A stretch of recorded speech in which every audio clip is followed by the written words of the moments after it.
Before we get into this week's podcast, we want to tell you about the people that make this show possible. We hope that you can go out and support these people that make this great content available to you. And let's talk about our friends over at Mohawk Honda. No matter where you're listening across upstate New York, from Syracuse to Ithaca to Oswego to Watertown to Auburn, New York to Mexico, it doesn't matter where you're listening. We want to make sure you make the drive to Glenville, New York, so you can work with people that you can trust during the car buying experience. It's that important. Trust me, so many people are looking for a new ride. The biggest thing I hear back from people is, I don't want to feel that pushy pressure feel. I want to make sure I get the right price, the money that I deserve back for my vehicle, and more. You have that place at Mohawk Honda. I know from experience. I had that same type of feel trying to find a new car. What was I supposed to do? Could I fit it in my budget? And now sitting in my driveway, 2022 Pilot EXL. Brand new vehicle, perfect with the car seat, family's happy, room, great on mileage and more. You can have that bragging right for yourself just by heading over to Mohawk Honda in Glenville, New York. Say hello to Cam McKenna, who I work with, Brian McKenna. We're going to be there Thursday, by the way, coming up Thursday, September 22nd. Right there, watch the show and learn more by following them on social media.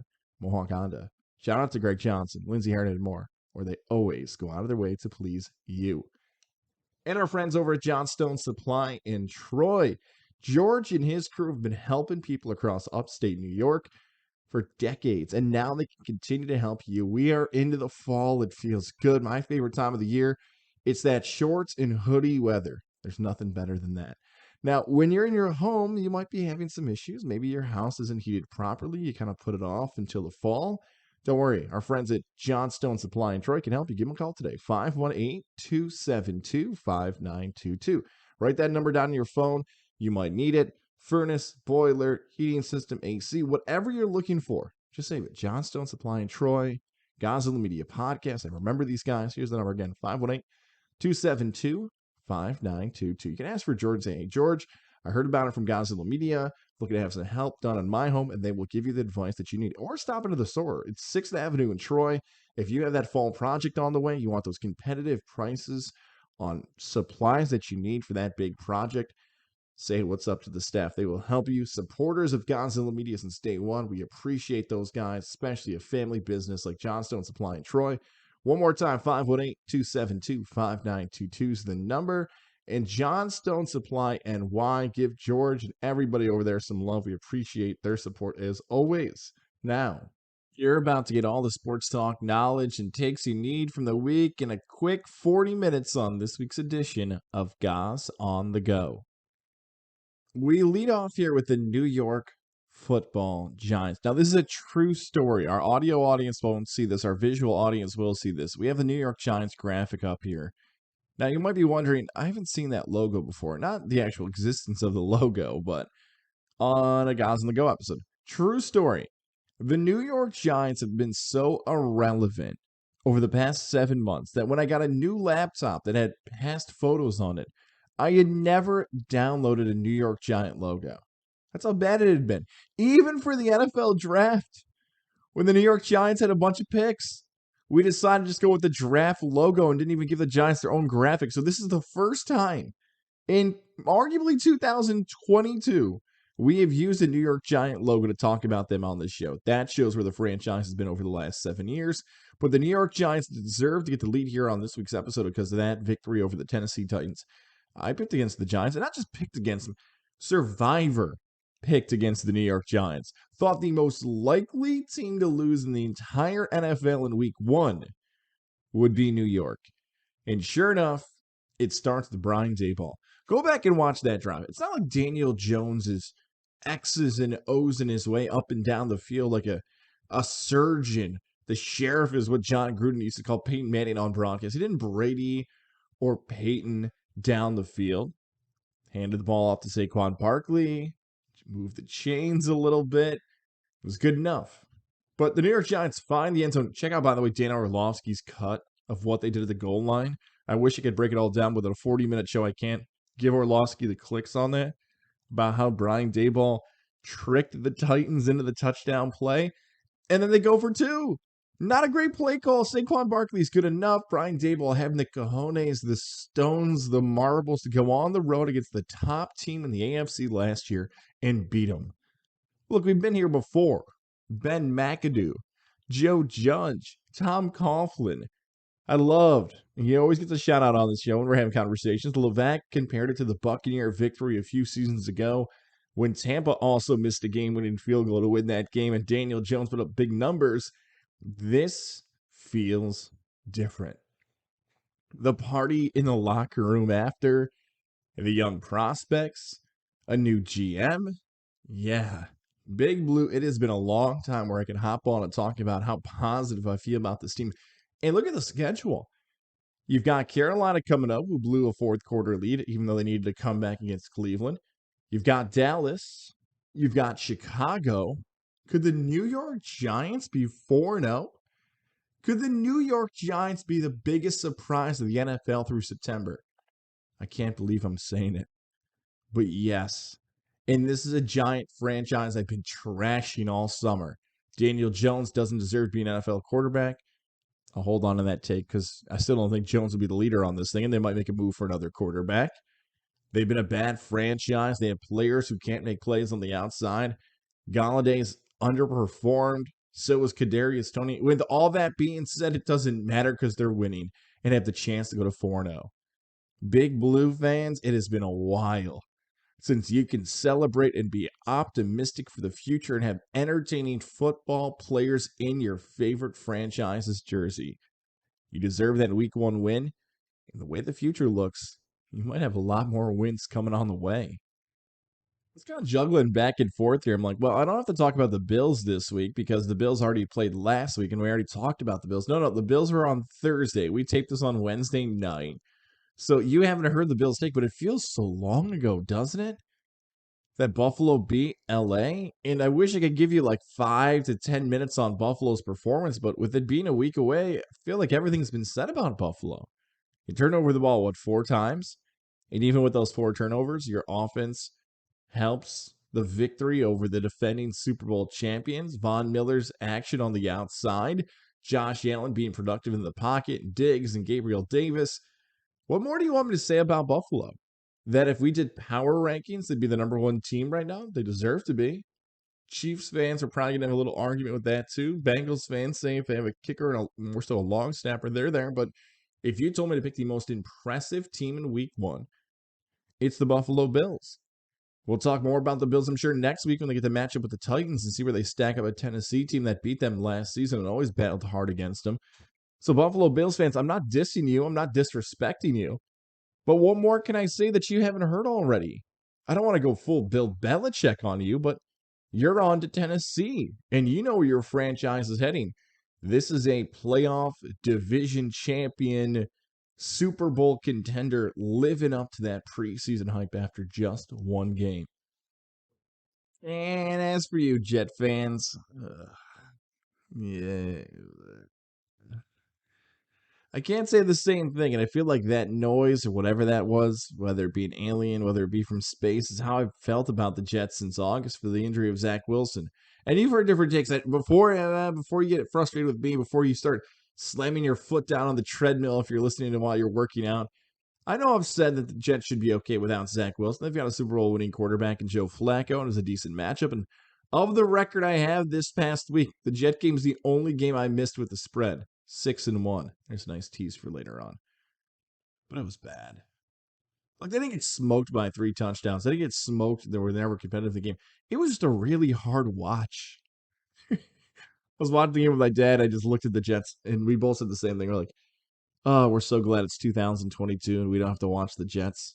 If you're a Jet fan, shout out to Nick in Syracuse, my cousin Justin, like Jet fan who had to watch it. Ryan McCarthy.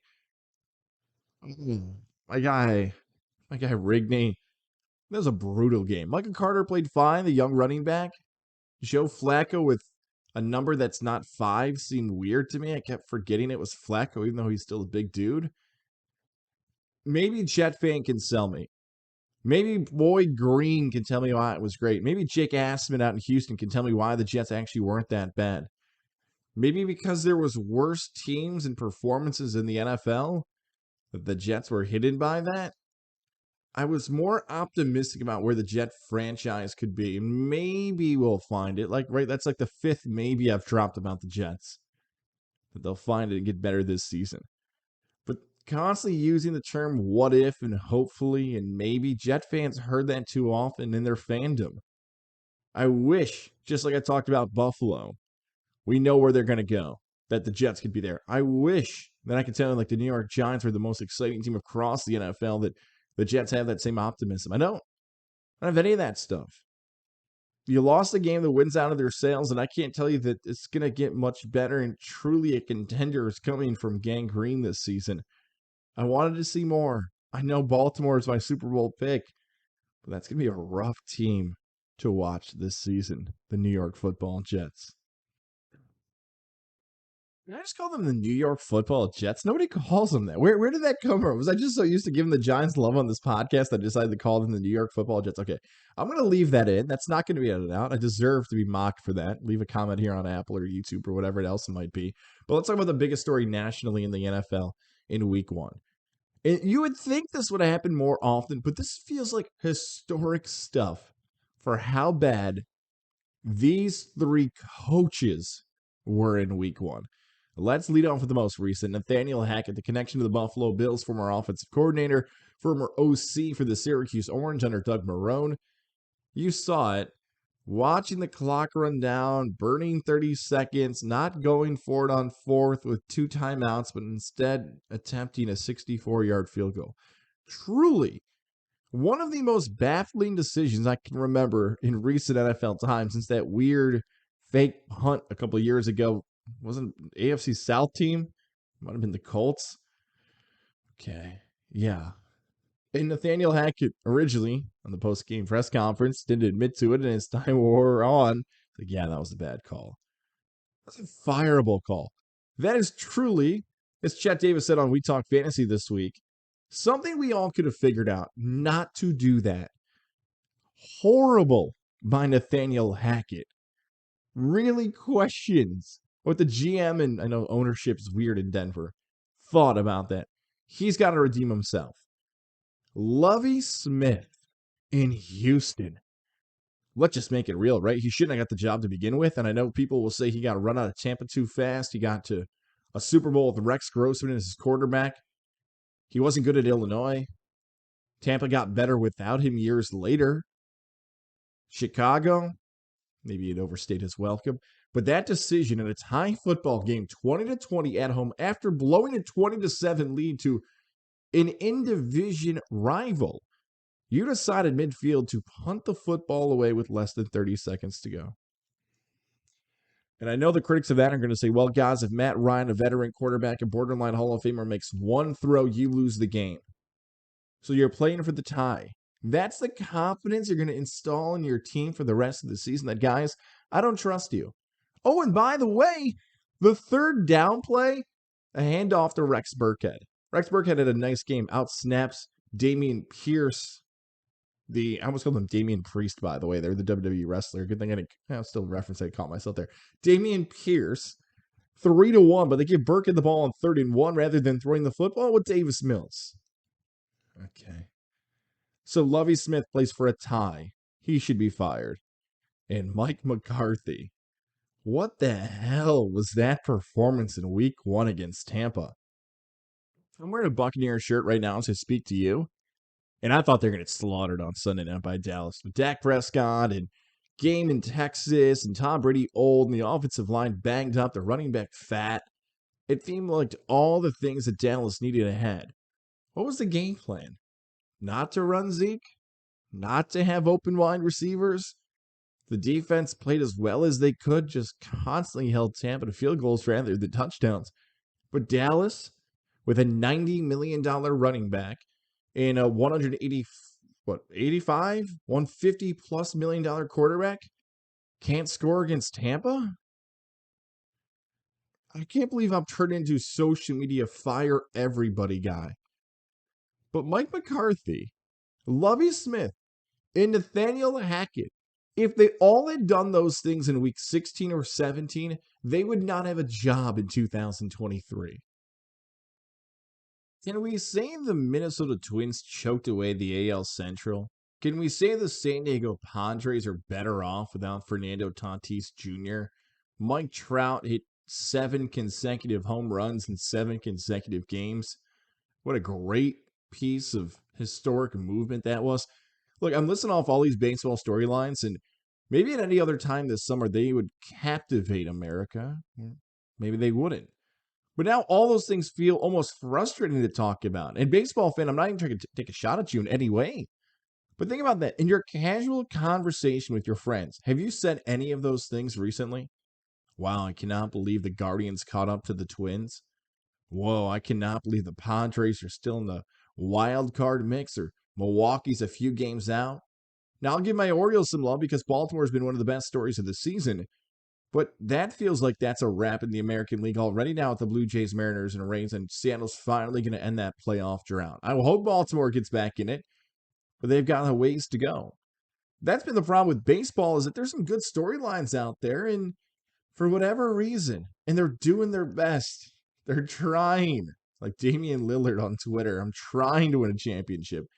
It just doesn't have that same conversation piece as others do.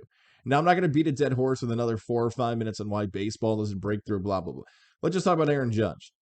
Because Aaron Judge had 57 home runs. By the time you listen to this, it could be 58 or 59, and 61 is in legitimate contention for Judge to reach this season. 61, 62, 63. I want it to happen. This is what I talk about almost every single time we talk about baseball and Goz On The Go. It's what New York fans care most about in upstate New York when it comes to the baseball headlines. Not all these other national baseball storylines, but how far Aaron Judge can go. Are we going to have a scene where we're going to start cutting across like Bonds and Sosa and McGuire over the last 20 to 25 years? I hope so. I hope people still get excited about it. Maybe the younger baseball fan is still confused by asterisks and steroids and PEDs and health. I thought maybe by the time history had hit here that we would be one way or the other, that we would recognize Maris's record, and whoever caught it would be recognized as the true home run king, or we would accept Bonds, and that would be the true home run king. We're still kind of trying to figure it out. Baseball still stands alone. No one's going to question single season receiving, rushing, and touchdown records, even though the NFL added a game, or the NBA's three-point shot is more efficient than ever before. Yeah. Let's go, Judge. Whether you're a Yankee fan or not, it's cool to have another player in your lifetime get to that 60 mark. And because of him, he's still keeping baseball and owning the headlines. That's what baseball fans in upstate New York and even nationally want to keep talking about as this season comes to a close. I want to keep going with the Syracuse fight song, man. The Syracuse Orange are 2-0. They beat Louisville. They pick up another win over UConn. And for the Syracuse Orange, I almost got to do the same thing I did for the Buffalo Bills. What more can I say? Garrett Schrader, statistically, from our friends over at Pro Football Focus. Notice how I say friends there. I usually say that about the great sponsors we have on the show. Pro Football Focus has been giving Syracuse a ton of love, so they will be friends of this podcast until they decide the numbers don't reflect the success of the Orange. But they're 2-0. Syracuse is 2-0. They get a home game coming up against Purdue, where that line's been dancing all over the place. Someone considered that noon kickoff in favor of the Orange. And if Syracuse gets to 3-0, they get Virginia the following week, where I feel as if the Orange are going to roll the Cavaliers, who have been struggling, even though that's a game in Syracuse. They know the coaching staff for Virginia. It's a Friday night game, by the way. So Virginia's potentially a game Syracuse can win. Then you get Wagner in a bye week. It's not out of the question to think Syracuse could be 5-0. 5-0. Heading to their bye week against NC State in that rough patch against Clemson, Notre Dame, and everybody else. Syracuse, Sean Tucker, Garrett Schrader, the secondary, across the board, they've looked fantastic. What more can I say about a team that's won their first 2 games by 24 and 34? 30-point blowouts on average the first 2 games for Syracuse. Purdue, tougher game. Game plan's the same. Run Sean Tucker. Hope Schrader plays this well. Hope the offensive line continues to hold up. And hope your secondary can beat ball hawks and make it happen. There's a scout report. So Syracuse, noon kickoff. I like them to beat Purdue. Let's see if the Orange can continue to do it. Now, look, as good as Syracuse is right there, I feel like that's not where this conversation about New York college football should end. But here's the problem. At this point in the fall of 2021 in September, and if you follow GozillaMedia.com on our website, our blogs that I don't even want to say the word blog. That's an inside joke for some radio people. Our articles that we post are mostly about college football. Heisman Trophy.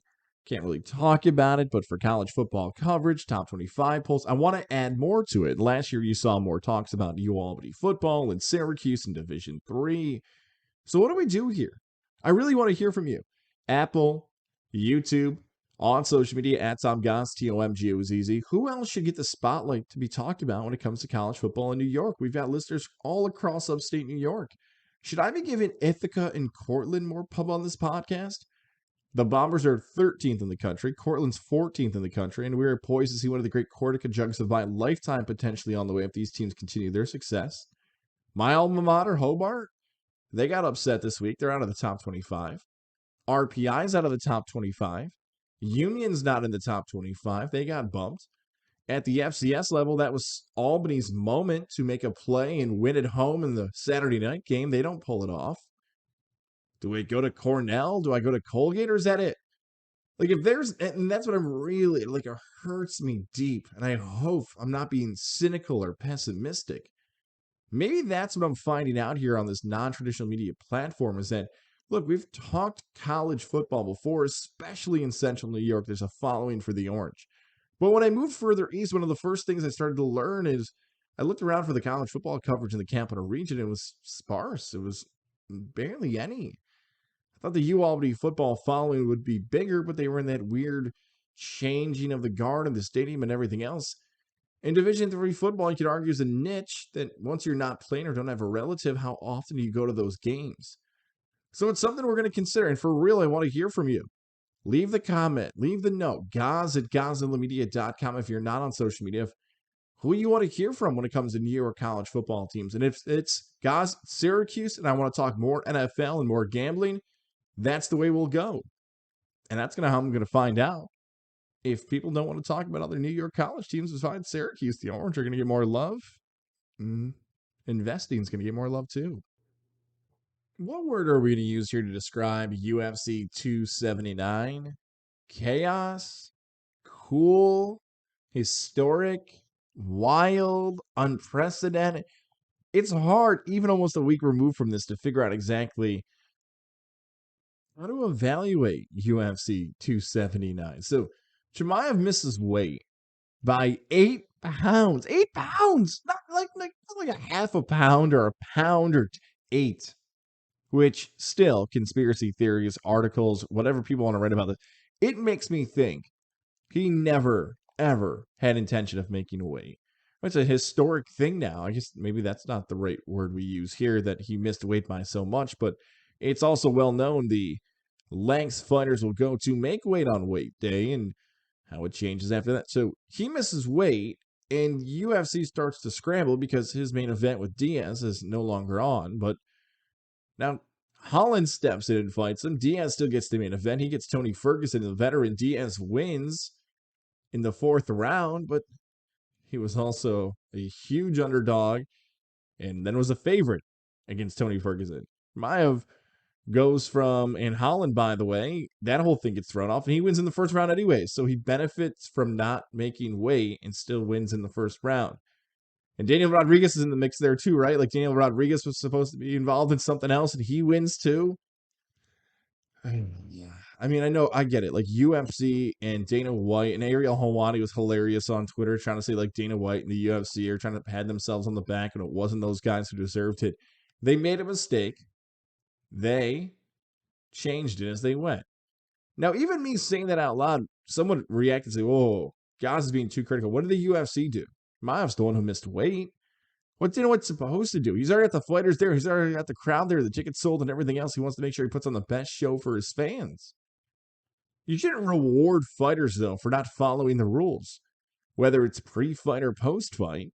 So now he gets a win anyways? I'm sure he'll get docked something and pay and title fight, blah, blah, blah, blah, blah. Maybe that blah, blah, blah is more important for the UFC than I'm giving them credit for. But if I had to pick, I would use unprofessional. I'm going to look back at UFC 279 and remember it as, oh, the one where the guy missed weight by 9 pounds and Diaz and Ferguson had to fill in. Yeah, that's how I'll remember UFC 279. Bummed out about the Tyson Fury, Anthony Joshua stuff. And you would think that I would be so excited about Tyson Fury stepping back into the ring and everything that could happen around it. I was texting people about a Tyson Fury's back.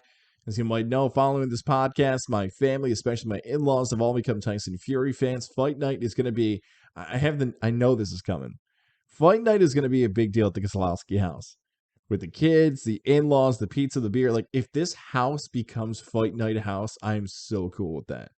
And Tyson Fury is the guy behind it. Now, already getting hyped for it. December 3rd, December 10th is Heisman night. So that whole weekend heading into the holiday season looks great. And then I started reading some more reports. And I believe these reports coming from Mike Coppinger, somebody I've covered fights with before. I believe he still follows me on Twitter. I might have unfollowed him if he unfollowed me. But Coppinger's reporting the signs are way off, and he does not believe it's as close as other people are saying.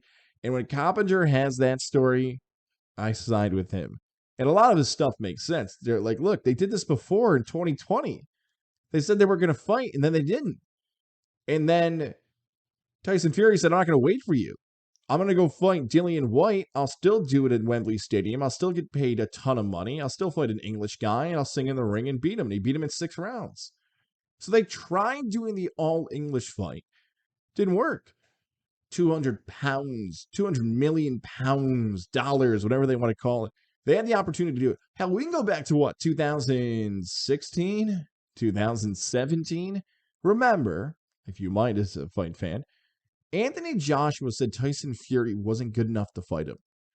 He said he doesn't bring enough money. He does not have star power. I'm the star. I'll bring the money. I'm not going to fight him because I feel like I don't need to touch somebody like that who's not on my level. So Tyson Fury said, okay, you don't want to fight me? I'll go fight Deontay Wilder because you don't want to fight either one of us. And they put on a classic and they put on a trilogy that was legendary. So that's what happened in those two. And Tyson Fury, because of his charisma and his fighting style, became the star. And Anthony Joshua loses. Truly, we're going to look back in the last 15 years and say, you want to talk about an athlete who overplayed his hand? It was Anthony Joshua. And now all of a sudden, Anthony Joshua's side has come out and said, we've agreed to fight Tyson Fury on December 3rd. Anthony Joshua's camp, who should have been fired. And if there are people who have moved in and out of the camp, great. They probably should continue to move in and out of the camp. Hopefully, there's been more movement than I've even been following over the last 6 years. I bring all that up because if you're a boxing fan, I don't know if I'd get as excited as you'd hope to see these two inside the ring in Wales or Wembley or O2 Arena, wherever it might be. There's talks of Saudi Arabia. So we don't have a venue. We don't have a fight purse.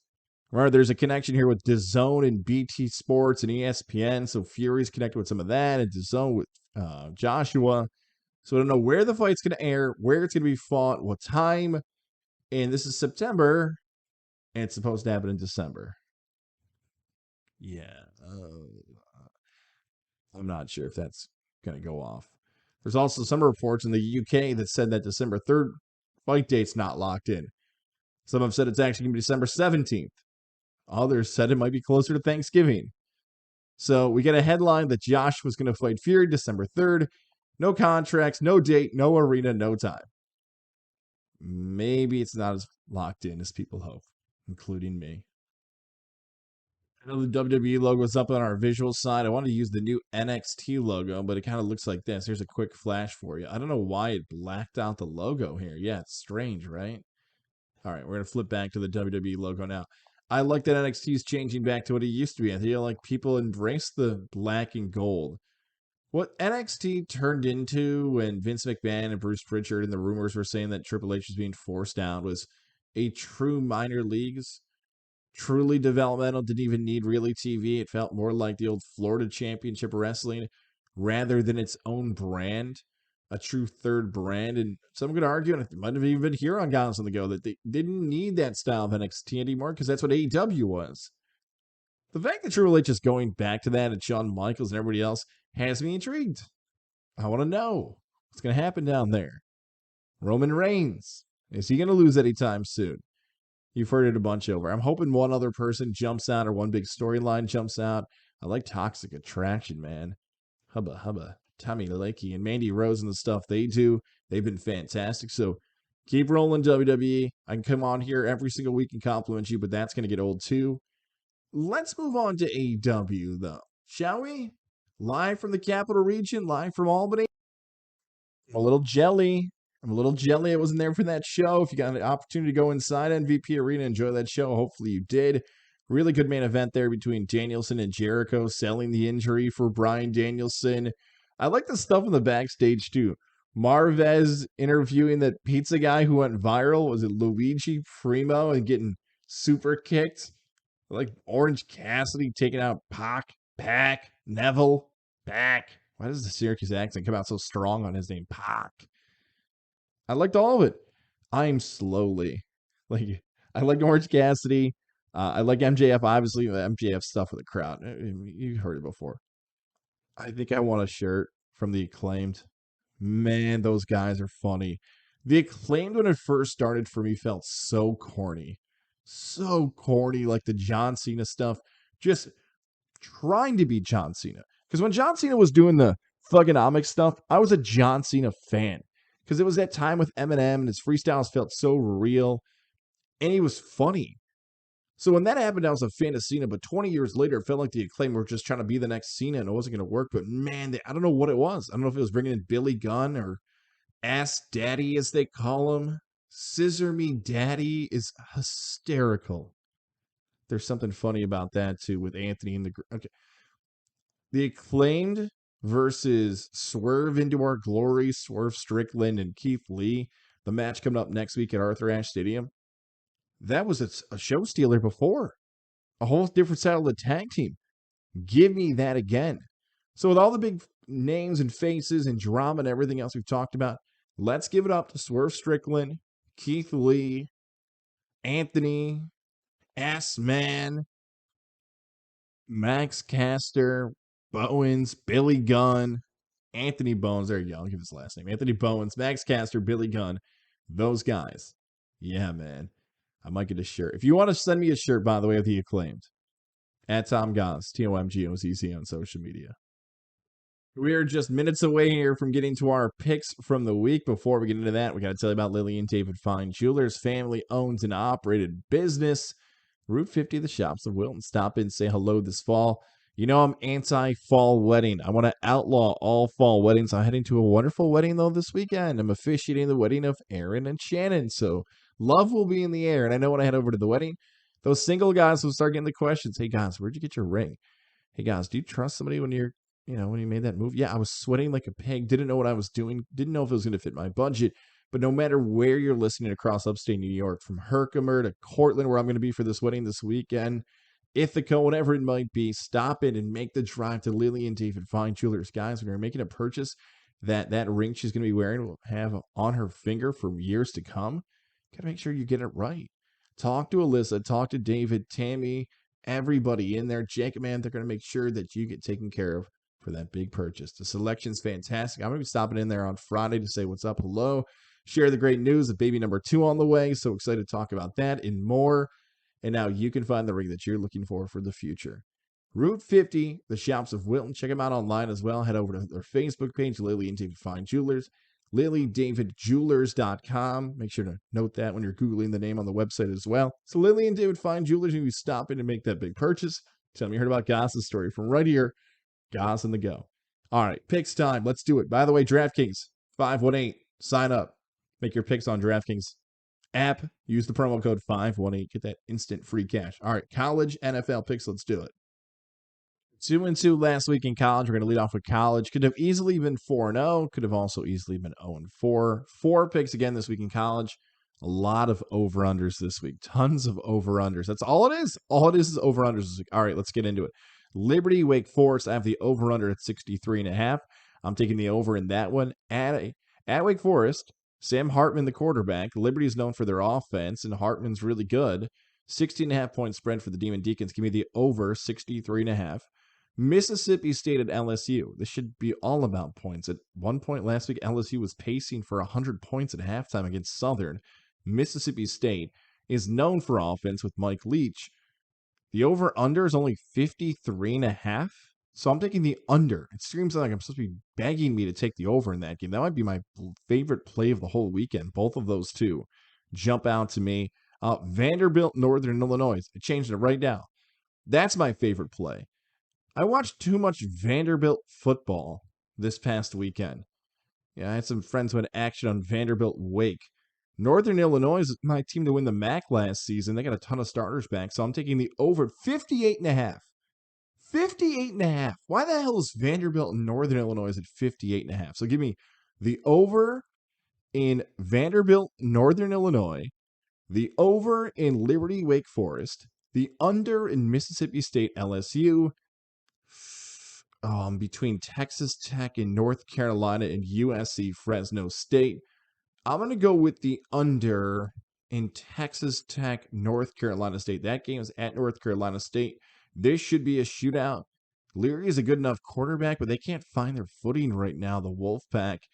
55.5 is always a weird number. I'm going to take the under in that game. So those are my 4 college plays. Let's move on to the NFL, where last week, how about a 6-1 start to the season? If it wasn't for the Jets, it would have been 6-0. Here's a fun reminder, by the way, and I'm going to say this to myself, and hopefully I won't forget. As much as I'd love for you to hit a 6 or a 7 parlay with me, chop them up. Do a $2, $5, $10 bet on each individual pick, and if you want to parlay together, great. But don't be like me, who tried to go for those monster parlays, didn't chop up his picks, and could have walked out with a lot more money. So 6-1 last week for the NFL. Here we go with our NFL picks. 4 NFL plays for you. My favorite. We'll lead off with my favorite one. Favorite of all the college and pro games.